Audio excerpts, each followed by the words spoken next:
I broke his arm in the first round with the body kick. He kept fighting through the whole fight. I got his back, he couldn't do much. Took him down, couldn't do much. I did a lot of good things, but he had an answer for almost everything that I did. Mike Owens with Inside Fighting, and it's always a pleasure to be joined by Gilbert Burns, who returns to action May 17th, facing Michael Morales, UFC main event. Gilbert, always a pleasure, my man. How are things with you today? I'm doing great, bro. How you doing? I'm good. Good to see you. I know we saw each other very, very briefly in Miami. Did you enjoy UFC 314? Yeah, it was good. It was actually a couple good fights. I have to leave before the co-main, before Chandler's fight. Otherwise, I knew the traffic was gonna get crazy. We were gonna get locked down, so I left right after Chandler's fight. But on my way home, I was watching Volkanovski and Diego. That was a great fight. We had a couple great fights in there. It was a nice fight card. I have to ask you because you know I'm from Liverpool. Did Paddy Pimblett impress you with his performance over Mike? I know he is a teammate of yours. Yeah, he did. He looked very, very good. I think very smart. I knew it was going to be a tough fight for Michael Chandler. I knew it. And then Patty, nice calf kicks, good takedown defense, good takedowns, good top control, nasty elbows. Yeah, I think Patty. I knew Patty was good. I went when I was there in Liverpool. I trained with him. I went all Mm, the way to. I went there to work with a back company when I was there. But yeah, I mm. went there training with him, and then we had a good session. Then I knew how good he was, how strong he was, and yeah, I knew it was gonna be a problem for Michael, but I didn't know it was gonna be that much of a problem. He looked very, very good. He put in a good performance. Now he's in the top 10, very tough division. I think he made a big name of himself, and then yeah, I think next fight should be very close to be a number one contender. Depends on who. 100%. You were obviously meant to fight on the Miami card. I think that was when the fight was originally booked. Then it got moved to 315, and then now you're the main event of the Apex card. Talk to me a little bit about the date change, and have you had to alter your camp, kind of preparing for separate dates and making sure that you peak at the right time? Yeah, we're working on that first, but the fight got moved even more than that. The fight first was supposed to be in Miami, and then they offer us the main event in Kansas City. We both say yes. I didn't know what happened, but then they push us to the card on this weekend Hmm. for Iowa, and then they push us to to Canada, and they call last time that I spoke with the UFC, they call was in the A. You don't have a main event for the week after in the Apex. I kind of like the arena, the big arena, but it was gonna be in Canada. I had to pay a lot of taxes in there and Hmm. everything. And then when I talk to the coaches, they all like it to be a 5 rounds. They say, "Oh, boy, you're in a great shape.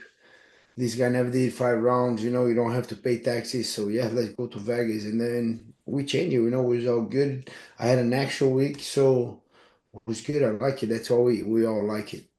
I know that you're always training hard, and I know that you probably wouldn't prepare any differently if it was a 3 rounds or a 5 round fight. But is there any kind of physical or maybe mental changes that you have to make to preparing for those extra 10 minutes in the cage? Not really. I was doing a lot of rounds already. I was doing a lot of conditioning. I want my conditioning to be way better.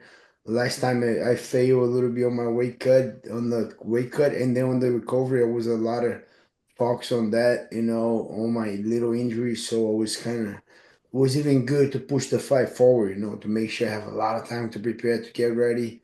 Yeah, not it doesn't change much to be honest. Whenever Mm. you're there, change the amount of damage you get in the fight, because if you just do 3 rounds fight, it's only 3 rounds, not a lot of damage. Sometimes if you get a tough fight for 5 rounds, the fight itself is harder. The training is hard too, but I'm training a lot smarter than before, training harder too. So it changed a little bit, but nothing dramatic. Mm.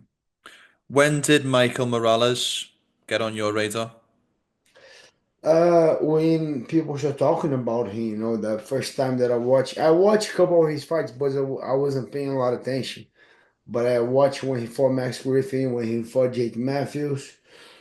I really watched it more when he fought New Magny, and then I was coming from the laws. I kind of say, okay, they're gonna give me an upcoming guy. It might be Carlos Prates or Michael Morales, and then end up being Michael Morales. So, but yeah, he was doing very good. That he deserves. I've been on that place before. I've been, doing great, coming into ranks. And I'm not taking no one's chance, no one's. I'm not gonna say no to anyone, especially for those guys that been paying the dues. These guys been putting in the work. They deserve a fight. You know what? Let's fight. Let's find out. You said that to me before the Sean Brady fight, I think it was, about how he deserved an opportunity to fight somebody like yourself, an established name who'd fought for the title, who'd done all these things in the division. And I speak to a lot of fighters, and there's not that many people who share that sentiment. How common do you think that is for the guys who've been there, done it, got the t-shirt to be happy to give those young guys a chance? I don't know, but I think it's common sense. Like Mm. Damian Maia had to give me a chance. Tyron Woodley had to give me a chance. Even I had to give a chance to Hamza. Wonder Boy had to give me a chance. So if you're doing great, you're gonna be on the top, and if you're becoming a champion, you're gonna fight the contenders. If you're not, they're gonna throw you to these guys. Like you saw, Leon Edwards just lost to Belal, and they throw him to Sean Brady. He ended up losing. Let's see who's gonna fight next. But then Kamaru's fighting Buckley. The fight goes on. So those young guys keep coming. If you really want to be at the top, we gotta prove ourselves beating these upcoming guys. This is the name of the game. You're not. If you're a veteran, be in the UFC, you're not doing good. You're gonna fight the newer guy that's coming. So I think a couple guys have that mentality. Not everybody, unfortunately, but I do have. The guy's doing good. Let's go. Why not? Let's test it.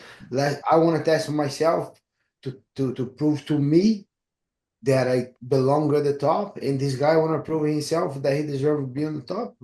The the best guy wins, and then the best guy keep moving forward.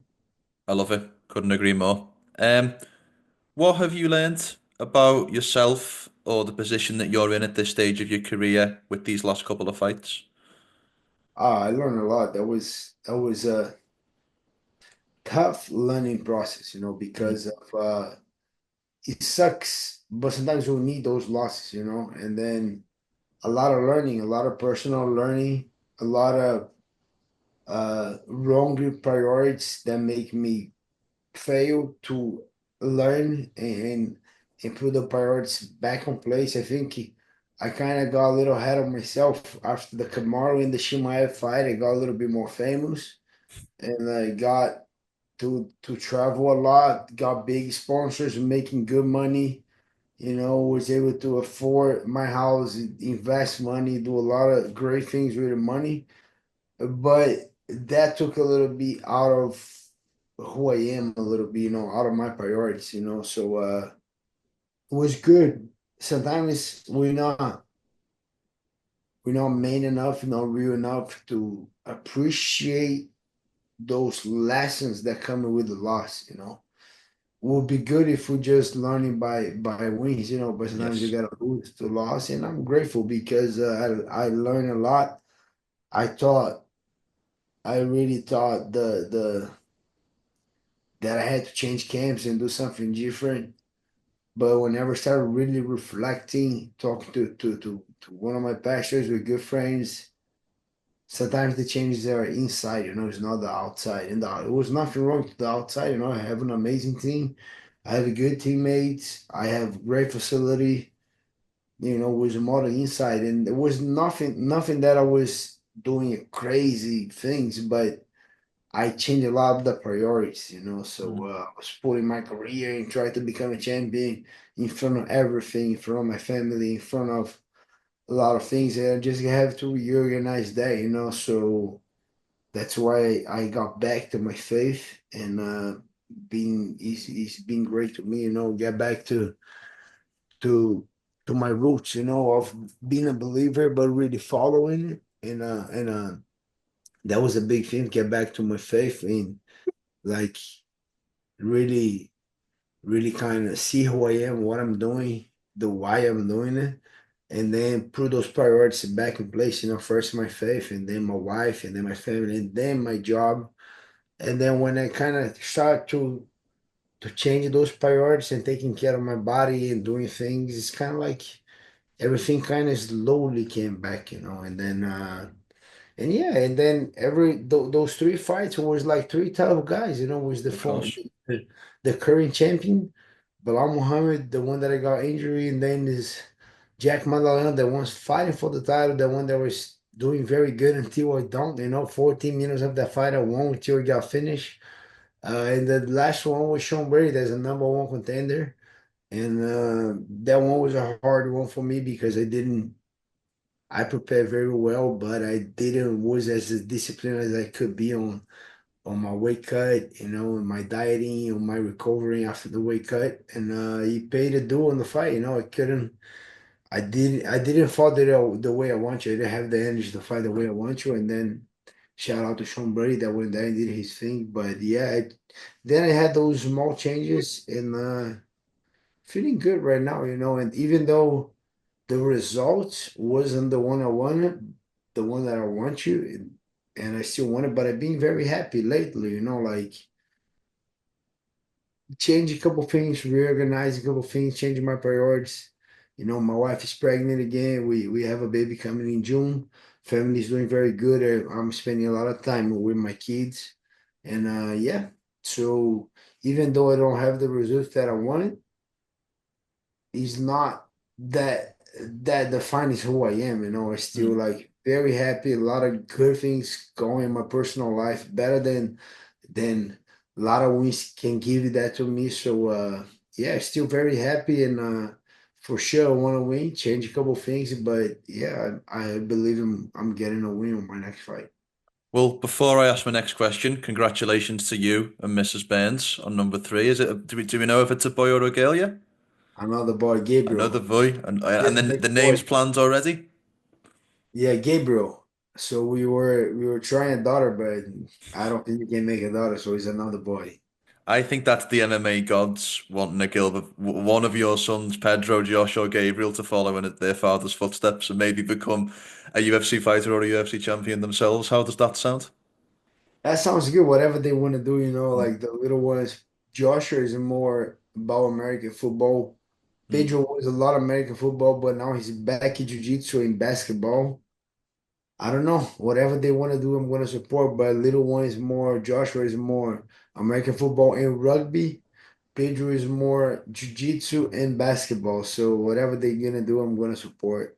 They've got the father's sport and genes by the sounds of it. They do the dad and the mom, yeah. Mm. Um, at this stage of your career, have the goals changed a little bit, or are the goals changing? I mean, I know the title was so important to you for so long, but you're talking here about family, you're talking here about some other business endeavors. Are things changing in terms of your priorities in the sport? Not really. It changed my priorities on my personal life. Mm. Uh, but yeah, I still want to be a champion, 100%. That's what drives me to keep training every day, to give it my best, to freaking be disciplined with the diet, with training, with recovery, with everything, with studying. But it's not my number one priority as a person. You know what I Mm. mean? Like I'm Yes. a parent. Best thing for me will have like my wife to like very happy with me. I'm being a great husband. I'm being a great parent. That's number one priority. Being a man of God. That's the number one. Then a good husband and dad. That's number two. And then the belt. For sure, I still want the belt, but I just changed it. That was at first. Now, still as important, but it's not the priority. Mm. Doesn't mean I'm not training. I'm training. I still have with the much driving and everything training, but I just kind of make it clear my priority. But for sure, I still in the sport. I still believe I'm one of the best guys in the world. I've been on the top for so long. I still developing. I still getting better. I just got to show that on my next fight, and then couple wins. I think beating Michael Morales, maybe another one or two. I think him right back there. I have the name. I have the fan base. I have great relationship with the UFC. It's just about me showing up. Mm. Couple more from me, Gilbert, and thank you for your time as always. I have to get your thoughts on next week's title fight. I'm sure you thought this question might be coming because you obviously have a very unique perspective on this fight, given that you fought both guys, Belal Muhammad, Jack Della Maddalena. Give me one key to victory for each man that you think either of them needs to implement to have success. I was, I know it was going to be a close fight, but I thought it was going to be, I was giving a little bit of edge to Bilal, but Jack is so underrated. Jack is so good. I remember during that fight, it was very hard to find the distance on striking. He's good. He hits very hard. Get good boxing combination, good footwork. Fight exactly the same in both stances. He's a right-handed, but he fought as a southpaw. I broke his arm in the first round with the body kick. He kept fighting through the whole fight. I got his back, he couldn't do much. Took him down, couldn't do much. I did a lot of good things, but he had an answer for almost everything that I did. I was even though I was going more for Belal Muhammad, I'm kind of very that fight is very close, I think. Belal has the advantage on the gas tank, Hmm. on the volume, and on the IQ. Very, very smart fighter. Great team. Those guys doing amazing strategies. We saw Bahamondes, Hmm. Juliana Pena, a couple of great fighters coming out of that camp. Uh, but I just saw a couple videos like Jackie Maddalena putting Craig Jones to sleep. He's been grappling a lot with Craig Jones, training a lot with Volkanovski. I just think that guy is very good, super underrated. Hmm. I think that fight is very, very close. I was a little bit more edgy for for Belal Muhammad, just because the experience, he's been there training with Habib, did a lot of main events, know how to win fights, but so is Jack. So I'm kind of like, it's kind of 50-50 this fight. I was a little bit more to Belal Muhammad, like 55-40-45, but I'm getting very, very close. Maybe Jack come with a little bit more, because Jack, like I said, heavy hands, one of the heavy hands guy that I fought in the division. Crispy, good boxing, great takedown defense, good cardio as well, strong, big for the division, calm, with good momentum. Now after the fight, he broke the arm, he had a little infection, took a while, but now he's been back, he's been training. The guy called out Shavka, had a fight with Leon Edwards. He was gonna fight a tough guy anyway, so why Hmm. not for the title? And then I don't know. I'm up there, but I'm leaning a little bit towards to Jack Maddalena now at the end. If Islam Makhachev moves up to welterweight and faces the winner, would you favour him against either Belal Muhammad or Jack Della Maddalena? Yes, I think he's that good. I think he's already big. I think Mm, he's already a welterweight. He just killed himself making weight. You see, every time that he makes weight, he looks horrible. mm. It's just the skin coming to the just you just the school and skin coming to the weight to the weigh-ins, and then after next day he's big again. I think he's a welterweight, and yeah, I favor him over Jack and Belal. Not an easy fight, but yeah, I favor him with. Last question from me. Talk me through what a perfect day looks like on the 17th of May. Uh, May 17, wake up with a lot of energy. That's what I want. The last fight was tough. Walk to the arena, no, I didn't have the energy that I want. So this one, I want to walk to the arena feeling that I have the energy that I need, and uh and get the win at all costs. I don't care. Visualize myself getting a win, but at the end of the day, it doesn't matter how it comes. He has to come. If I have to dig deep and using whatever I have, like my heart, my drive, everything. I just want to get a win. That's what I want for sure. A perfect day will be no damages, second round, third round TKO submission, but I don't care. I just want to get a win, whatever it takes. I'm gonna do everything in my power to get that win, and I'm gonna get that win May 17th. I love it. Gilbert, it's always a pleasure catching up. I think about the first interview we did when you were in my hometown, and now I'm seeing you all around the world and in the likes of Miami when I'm on my travels, and it's always a pleasure to see you, my friend. Have a great and safe rest of the camp, and best of luck for the next fight. Thank you. Thank you so much, Michael.